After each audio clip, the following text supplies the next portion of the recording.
دیکھیے اعتراض کرنا جو ہے متاثرہ فریق کا قانونی حق ہے اور اس کو ماننا یا نہ ماننا عدالت کا اختیار ہے، اور عدالتی فیصلے کے ساتھ اتفاق کرنا یا نہ کرنا ہمارا حق ہے، مگر اس پہ عمل کرنا ہماری ذمہ داری ہے۔ میاں صاحب نے کوئی یقین دہانی بھی کرائی ہے کہ بھائی صرف اعتراض نہیں اٹھائیں گے، ثبوت بھی دیں گے، ساتھ میں ہیں ہمارے پاس ثبوت موجود جی آئی ٹی کے جواب میں؟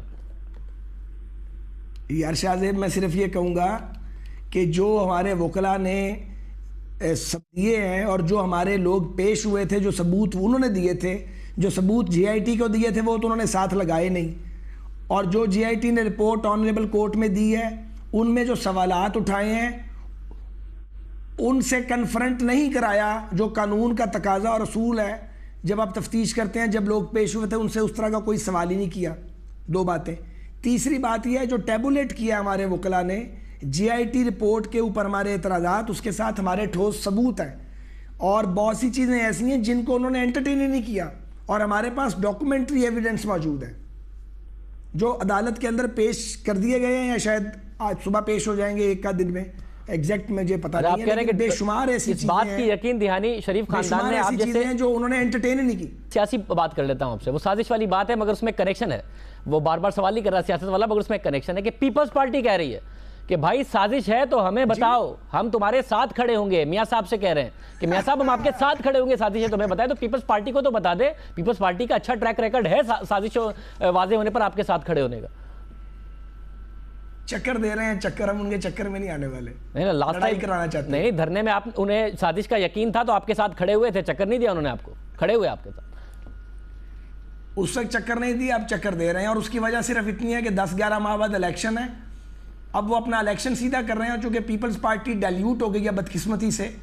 اب ان کا اور پی ٹی آئی کا مقابلہ ہے کہ زیادہ سخت بات کون کرتا ہے اور زیادہ بڑا الزام کون لگاتا ہے تاکہ entire P M L N vote کو کھینچا جا سکے۔ یہ کھیل ہے سادہ سا، اور کیا ہے۔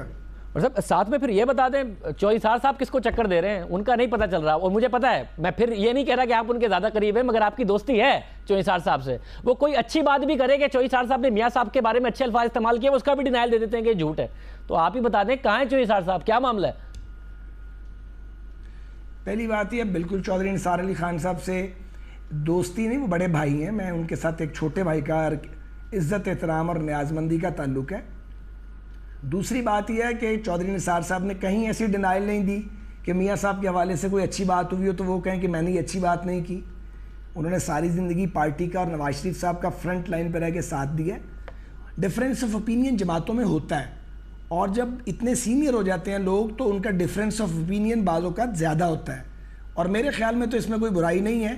جماعت میں کچھ لیفٹسٹ بھی ہونے چاہیے، اس میں کوئی برائی نہیں ہے۔ نثار صاحب ہم نے اپنے پچھلے پروگرام میں بھی کہا کہ اس پر چوئی صاحب کی برائی نہیں کی جا سکتی کہ وہ پارٹی لیڈرشپ سے ڈفرینس آف اوپینین رکھے ہوئے ہیں، اس پر تعریف ہی ہو سکتی ہے کہ جمہوری انداز میں کوئی ہے جو کھڑا ہوتا ہے پارٹی لیڈرشپ کے آگے، مگر وہ پتہ تو چلے کہ پوزیشن کیا ہے ان کی، وہی نہیں پتہ چل رہا، اور وہ تعریفاً کچھ کلمات چلے تھے جن کا ان کی طرف سے ڈینائل ہے کہ یہ باتیں نہیں کی ہم نے۔ شاہد بھائی وہ ایک بیک ڈراپ اور تھا، مجھے اس کا پتہ ہے، میں اس کی تفصیل میں نہیں جانا چاہتا۔ یہ تعریف دونوں سائڈ پہ کیجئے، چودھری نثار صاحب کی بھی کی جانی چاہیے کہ وہ جو صحیح بات ہے اس کی نشاندہی کرتے ہیں، اور میاں نواز شریف صاحب کی بھی تعریف بہت زیادہ کی جانی چاہیے کہ وہ ہم جیسوں کو برداشت کرتے ہیں، خاص طور پہ مجھ جیسوں کو، میں کسی اور کا ذکر نہیں کرتا، اور ہماری سخت بات بھی سنتے ہیں اور دلائل بھی سنتے ہیں۔ لوگوں کو ایک بات پتہ ہونی چاہیے، پاکستان کے لوگوں کو، کہ پی ایم ایل این بادشاہت نہیں جمہوریت کا نام ہے، اور ہمیں بات کرنے کی مکمل آزادی ہے، اور ہماری بات کو الحمدللہ سنا جاتا ہے۔ صاحب پچھلے 3 دن میں آپ نے کوئی تنقید کی میاں صاحب پہ کہ جو آپ کی اسٹریٹجی تھی لیگل اور پولیٹیکل، وہ اس معاملے کو یہاں تک لے کے آ گئی کہ چوئی صاحب کے علاوہ کسی کی بات پتہ نہیں چلی، سب نے کہا پارلیمنٹیرینز نے کھڑے ہو کے میاں صاحب کا استقبال کیا اور بڑی تعریفیں کی، تو کیا شاہزیب صاحب تنقید تو نہیں میں ایسا کہوں گا، لیکن میں ذاتی طور پہ یہ سمجھتا ہوں، میں پہلے بھی کہہ چکا ہوں، آج کھل کے کہہ دیتا ہوں کہ نواز شریف صاحب کا توکل اور ان کا حوصلہ اور ان کا صبر، جو انہوں نے کوئی سوال نہیں کیا، کوئی اعتراض نہیں کیا،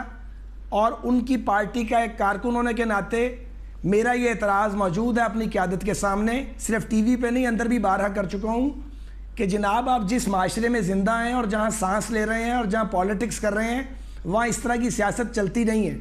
تو یہ تھوڑا ہے کہ ہم اختلاف نہیں کرتے، یا اس حکمت عملی کے ساتھ کہ اپنے آپ کو پیش کر دو، یہ نواز شریف صاحب کا فیصلہ تھا. ہم تو کہتے رہے کہ اپنے آپ کو اس طرح پیش نہ کریں. صافی صاحب مگر ابھی تو میاں نواز شریف صاحب کے جو بیانات ہیں کہ ایک وقت آئے گا بتاؤں گا، اس سے ایسا لگتا ہے، اب آپ بتا دیجئے پارٹی کے اندر ڈسکشن کیا ہوا کہ اگر فیصلہ خلاف آیا تو نون لیگ دمادم مست کلندر کے موڈ میں ہے. ایسا نہیں ہے کہ خاموشی سے پورے ہی خاندان کے خلاف فیصلہ میاں صاحب مان لیں گے، مریم نواز کے اپنے خلاف، اور گھر چلے جائیں گے اور نیا وزیر اعظم. دمادم مست کلندر کا موڈ لگتا ہے نون لیگ کا، نہیں ہے؟ یار شاہ مجھے دمادم مست کلندر کا مطلب نہیں آتا. سیاست میں آپ سے زیادہ کس کو آتا ہے خواجہ سعد رفیق صاحب؟ دمادم مست کلندر آپ سے زیادہ کس کو آتا ہے؟ دمادم مست، یہ پیپلز پارٹی کا سلوگن ہے دمادم مست کلندر، یہ مسلم لیگ کا سلوگن نہیں ہے. مطلب تو پتا ہے نا آپ کو اس کا مطلب سیاست میں کیا ہوتا ہے؟ ایجیٹیشن ہوگی، سڑکوں پر آئیں گے، شور مچائیں گے، یہ ہوگا نہیں ہوگا یا مان جائیں گے؟ نہیں شاہ نہیں سن لیں، مسلم لیگ نون ایجیٹیشن کیوں کرے؟ ہم ایک بہت بڑی بلکہ سب سے بڑی الیکٹورل پارٹی ہیں. 10 ماہ بعد الیکشن ہے. ہمارے ساتھ اگر ہم محسوس کرتے ہیں کہ انصاف نہیں ہوا تو اس کا اظہار کرنے کے کئی اور طریقے موجود ہیں اپنا نیریٹو بیان کرنے کے لیے. اس کے لیے ڈنڈے سوٹے اٹھا کے میدان میں آنے کی تو ضرورت نہیں ہے. فیئر انف، مگر 10 ماہ بعد الیکشن ہے اور اگر میاں صاحب ڈسکوالیفائی ہو گئے تو آپ کو لگتا ہے لیڈرشپ نظر نہ آ رہی ہو؟ میاں صاحب بے شک الیکشن کیمپین کر رہے ہوں، مگر لوگوں کو پتا ہو میاں صاحب نے وزیر اعظم نہیں بننا تو آپ کو ووٹ پڑے گا.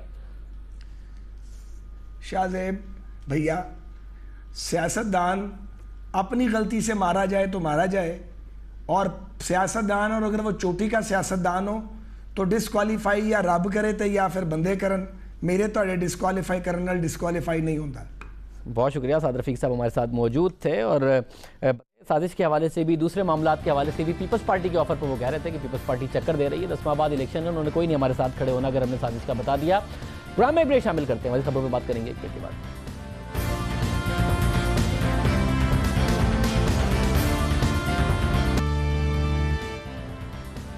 سندھ میں پاکستان تحریک انصاف کی خواتین ارکان کی شناخت سمجھے جانے والی، تحریک انصاف کا ہر قدم پر دفاع کرنے والی سرگرم خاتون کارکن اور رکن ناز بلوچ صاحبہ اب عمران خان کی وفادار نہیں رہیں. پی ٹی آئی کی کراچی سے تعلق رکھنے والی اہم خاتون رہنما ناز بلوچ نے پاکستان پیپلز پارٹی میں شمولیت اختیار کر لی ہے. اور خبریں جو آتی رہی ہیں پاکستان تحریک انصاف سندھ کے حوالے سے وہ پچھلے بہت دنوں سے اچھی نہیں ہیں، چاہے وہ بلدیاتی انتخابات ہوں، چاہے وہ بائی الیکشنز ہوں. اور پھر ناز بلوچ کا بھی چلے جانا سوال پیدا کر رہا ہے، سوال اٹھا رہا ہے کہ خان صاحب کو جو سندھ میں پاکستان تحریک انصاف ہے یا جو سندھ کا ووٹ بینک ہے، کراچی کا ووٹ بینک ہے، کیا اس کی پرواہ نہیں ہے؟ پی ٹی آئی کو خیر بات کہنے کے بعد انہیں اسی روایتی تنقید کا سامنا کرنا پڑا ناز بلوچ کو، جس سے ایک اور سوال اٹھا کہ کیا پاکستان تحریک انصاف میں صرف شمولیت ہی اختیار کی جا سکتی ہے؟ اسے چھوڑنا بہت بڑا گناہ ہے. اگر آپ اس پارٹی کو چھوڑ کر جائیں گے تو آپ کو گالیاں بھی بھگتنی پڑیں گی، تنقید کا سامنا بھی کرنا پڑے گا، چاہے وہ فوزیہ قصوری صاحبہ کا معاملہ ہو، چاہے وہ ڈاکٹر شیری مزاری صاحبہ کا ماضی میں معاملہ ہو، ان کو بیٹی کو پڑھنے والی جس قسم کی باتیں سوشل میڈیا پر ان کے حوالے سے کی گئیں، یا پھر مخدوم جاوید ہاشمی صاحب کا معاملہ ہو. ناز بلوچ صاحب ہمارے ساتھ موجود. ناز صاحبہ بہت شکریہ.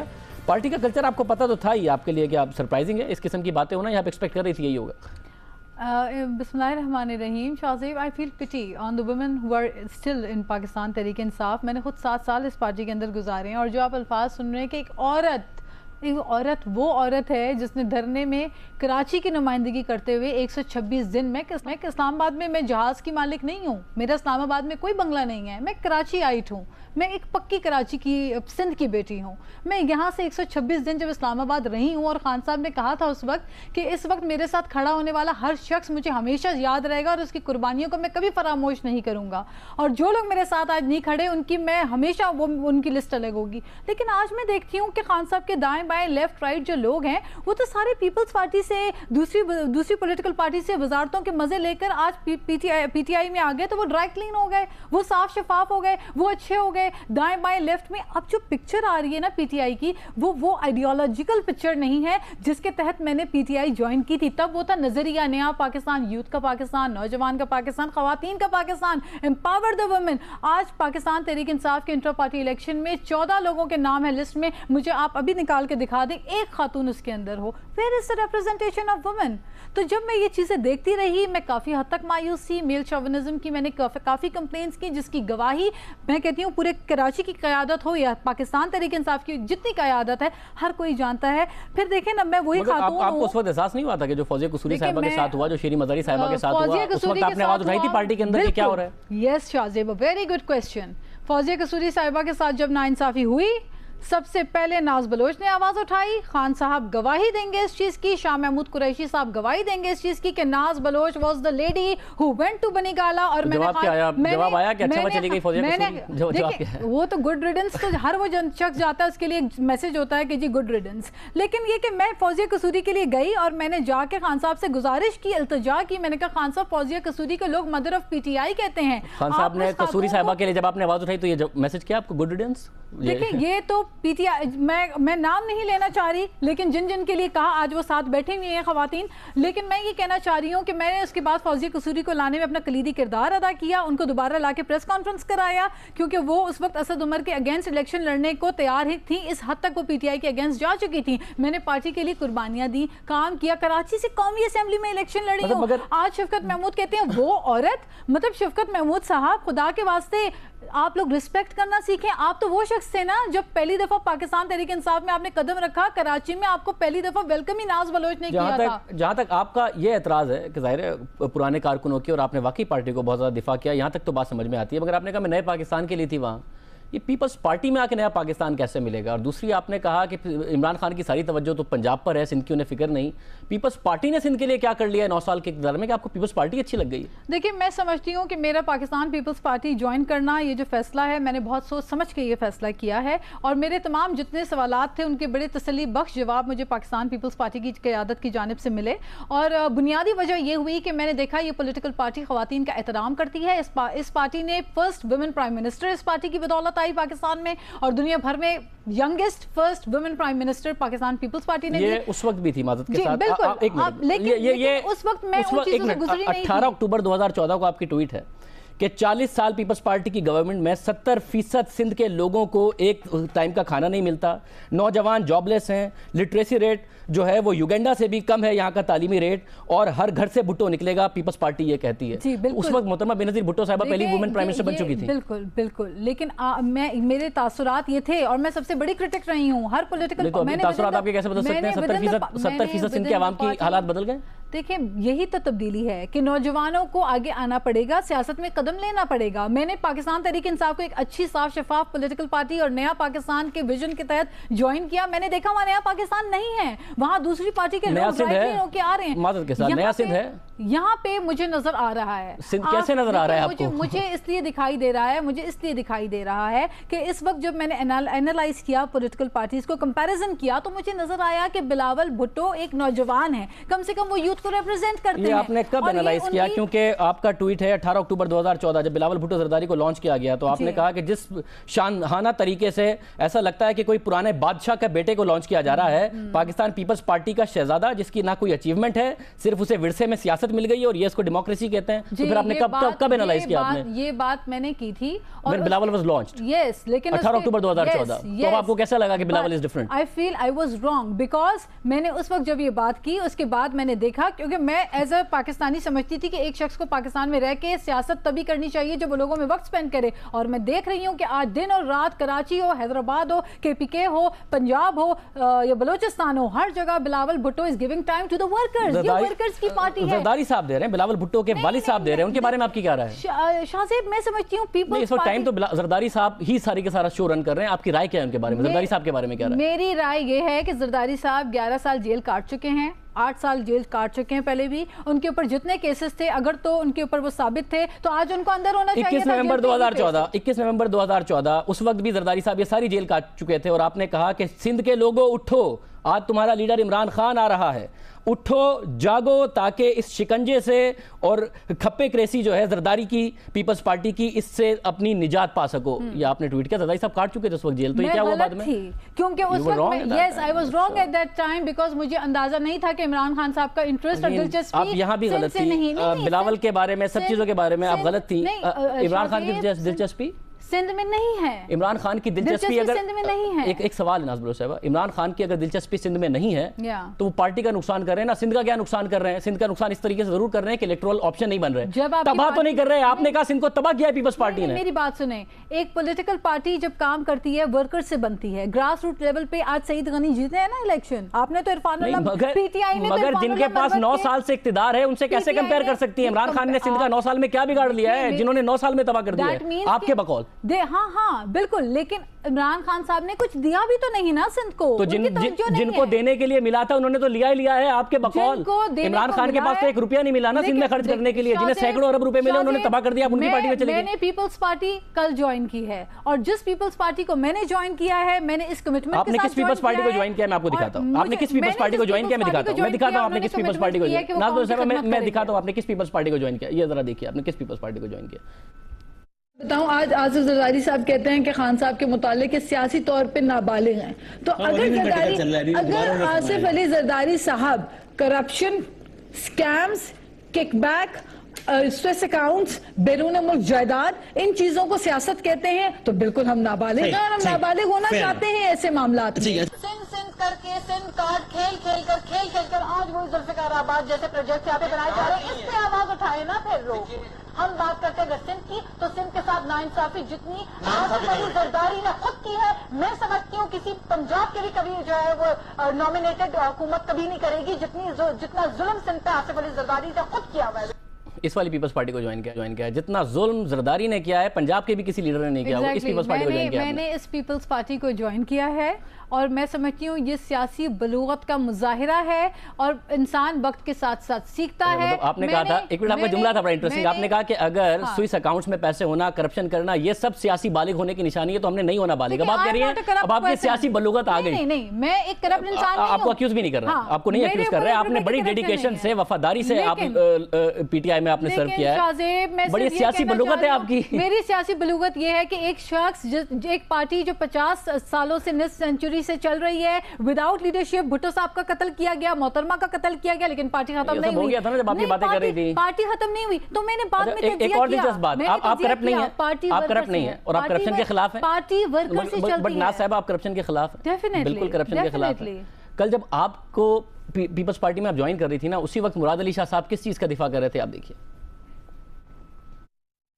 ایک صوبے کا گورنر ہونے کے باعث, ٹھیک ہے وہ فیڈرل گورنمنٹ کے نامنی ہے, لیکن ونس وہ فیڈرل گورنمنٹ کا نامنی صوبے میں آ جاتا ہے تو اس کا انٹرسٹ صوبے کے ساتھ ہونا چاہیے.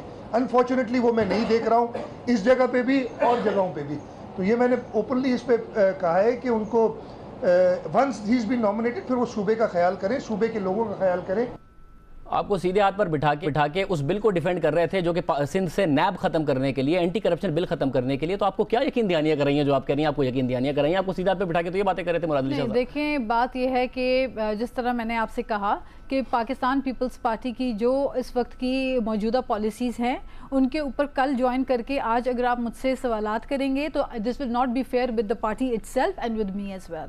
لیکن مجھے یہ یقین دہانی دلائی گئی ہے کہ سندھ کے اندر اینٹی کرپشن جو نظام ہے اس کو اس لیول تک فعال بنایا جائے گا کہ اداروں کو خود نگرانی, کیونکہ انہوں نے کنسرن بھی شو کیا, مراد علی شاہ صاحب نے کنسرن شو کیا کہ ایک ٹریکٹر کو یہاں پہ 50 لاکھ کک بیک اور کمیشن پہ سندھ میں بیچا گیا ہے.